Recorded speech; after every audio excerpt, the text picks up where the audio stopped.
The songs that they used to play a lot during the 2000s, like did they used to play like a little love songs and Crank stuff? That Soldier Boy.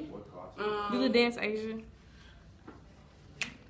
Got my freaking face. Hey. Oh, I think they like me. Run up, get done up.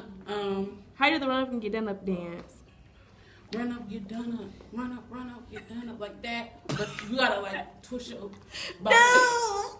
So like that. And today's music is Lil Uzi Vert. Little Too much. And little bit too all much. the other stuff. Sick It's the butt. just, it's just not my style. I like R&B. Okay, did you like that R. Kelly R&B songs? Yeah, I love R. Kelly. I don't see nothing wrong. With a bumpy style. Bump and grind. Alright, thank you. I'm a senior this year.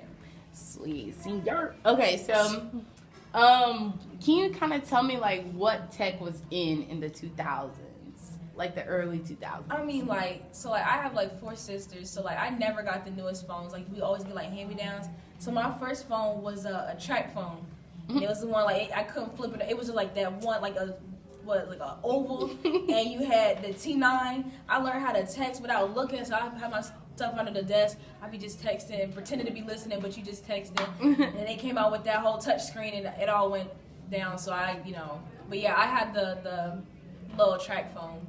And then when I was growing now, have you seen technology advance? It's crazy. The whole iPhone X and that facial recognition. Like, I'm okay with. Cause I'm team Android. I got Galaxy. Shut up. I got Samsung. I don't mess with iPhones. I don't mess with those. But like it's pretty crazy. They're kind of. I want to say getting too far with it because I don't need a whole bunch of random stuff on my phone. I just need if I can call people and text people and get on social media, I'm straight. But so do you support the innovation of technology? I or do no? it to a certain extent. Like when you start doing the facial recognition, I think that's just too much. Like I don't need someone. That's just too extra. Or when you have the phones that are like the size of like freaking tablets. Like who wants to hold a television to you're holding like practically a television to your ear? Like that's just too much. Keep it nice and compact. Text and call. All that is just straight. And then would you say the innovation of technology helped you in school or communication, socializing? Like, I don't like, my parents are like, oh, we had to go back and get an encyclopedia. And I'm like, oh, go to the library. I'm like, who has time for that, So I just Google it right then and there. You have all the information that you need. I really think it's really useful having the advancements in technology that we have now. Thank you, Eric. Oh, I'm Williams and I'm a senior.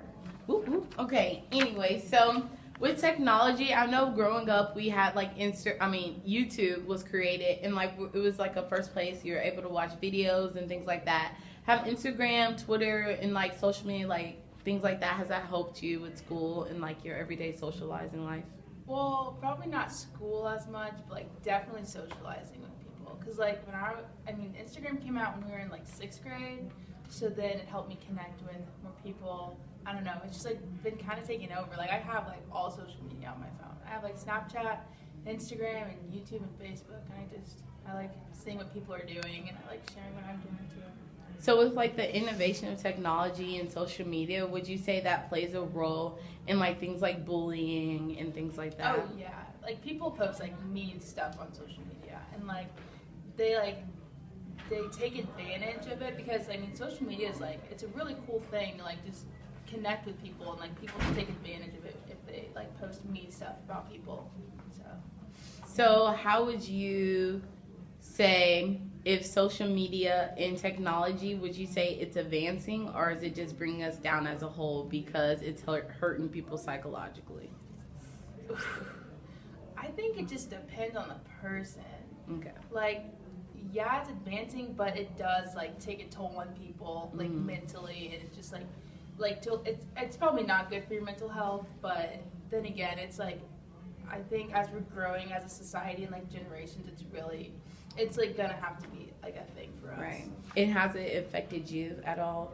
Like in a bad way? Like bad or good or? No. I don't think so. I'm on my phone more, but that's it. Were you like shy then you finally like came out? Like how do you have the courage to post pictures of yourself online, post videos? Well, I use Facetune. I use no, I don't. But like I don't know. I guess I just post whatever I want to post. I don't really care what people think. It's just like Good. what I want to post. So. Thank you, Dee. I'm Mrs. Cornell. I teach social studies in Avid. Okay, so can you like identify like where you were when 9/11 started to occur? Yeah, so I was in middle school, and the first plane hit, I was still at home watching Good Morning America and eating my breakfast, and they kind of shrugged it off like it was an accident. And then I got on the bus to go to school, and by the time I got to school, the second one had hit, and we stayed all day in our classes and just watched the news and didn't do anything else. Oh wow. Okay, so can you like explain? Have you noticed like not technology, sorry, like security and things like that start to advance and start getting stricter? Have you noticed that the past couple of years? Yeah, so since 9/11, especially like with airport security, I traveled that year, and I was 12, and I got patted down as I went through airport security. They limited how many carry-ons you could have, and liquids and all of that they started doing after 9/11. So would you say 9/11 has affected you or anyone you know? It is interesting because my students don't know any life before 9/11, and there's definitely been changes as far as security and kind of the way we think about terrorism and the war on terror and things like that we didn't talk about before. Jason Jones, and I teach social studies, modern world history, and geography. Okay, so can you just tell us like where you were when you first heard about 9/11 and like just tell us that backstory? I was a teacher at Raytown High School. I was in classroom 1, and at that time we didn't have projectors hanging from the ceiling. And when we got word that the first building had been hit by a plane, we had TVs in our room, and every room had cable television. And I turned on the news, and we watched the news the rest of the morning for sure. Saw the second building get hit by a plane, watched both towers collapse. It was a really gut-wrenching day. Right. And emotionally, did that take a toll on you, or like how were you feeling when you first found out? It did take a toll on me because even though I know our country isn't perfect, Right. I truly believe we live in the best country in the world, where we have more opportunities than anybody else does. And it was tough. I remember before the school day was over, my mother had already called me because she was afraid I would enlist in the military. Mm-hmm. And so you think we live in the best country. So from 9/11, what have you seen like we start doing to like start not attacking, like, you know, going how to handle terrorist attacks and things like that? Well, you know, all the TSA stuff that you guys are very used to at the airport never used to happen.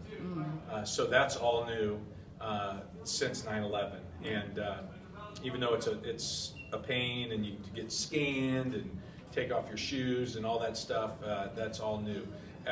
Doors on the cockpits of airplanes are now bulletproof and locked. That used to not be the case. Wow. So, you know, there's things like that. You know, obviously scanning, having to take out your computer and run it through the scanner there at the airport, or the x-ray machine, I guess. And Right. all that stuff is new. And then my last question is, why do you think everyone knows from like the second where they are when 9/11 hits? I think every generation has some event, whether it be President Kennedy's death, which was my parents' big thing, you know, along with several other things, I guess Vietnam War and whatnot. But Right. you know, but you have those things, and they're so shocking to the system that you just remember. Right. Thank you, Mr. Jones. You're welcome. Bob Hawk, and I'm 17. And what grade you in? I'm a junior. How do you feel on the legalization of marijuana? I think it's alright for the like medical part of it, and then the recreational part too. But like, I think like I don't know. It's like it helps people concentrate, and it helps people like some people that can't like sleep well at night. It helps them go to sleep a lot better. I don't know how to word that. It's okay. And then would you say like marijuana should be legal or should it just be limits on marijuana use? I think it should be legal. Okay. I mean, Why? it's legal in a certain amount of states, so why not Right. just everywhere else? Because like that's not fair to everybody else. Yeah. Yeah. True. All Yeah. right. Any questions? Okay. Thank you. That was it. What grade are you in? What's your I'm a name? sophomore, and my name is Joe. Josiah being Josiah, you feel me? All right. Just So what y'all Okay. want to say? What's the type of slang they used back in the 2000s? They was like, boy, you stunning. They used to say that, stuff like that. You know, you feel me? or like That's all what I else did they remember. say? What type of slang? They do used you to be use? like dope. What I used to be like, boy, you stunning. I used to be like, bro. What's up, Man, you cutie? boosty. What's up, cutie? You boosty as hell? Yeah, I used to say that. This is for class. Quit cussing. Okay. I will be ignorant, but All right. Is that it? Yeah, that's it.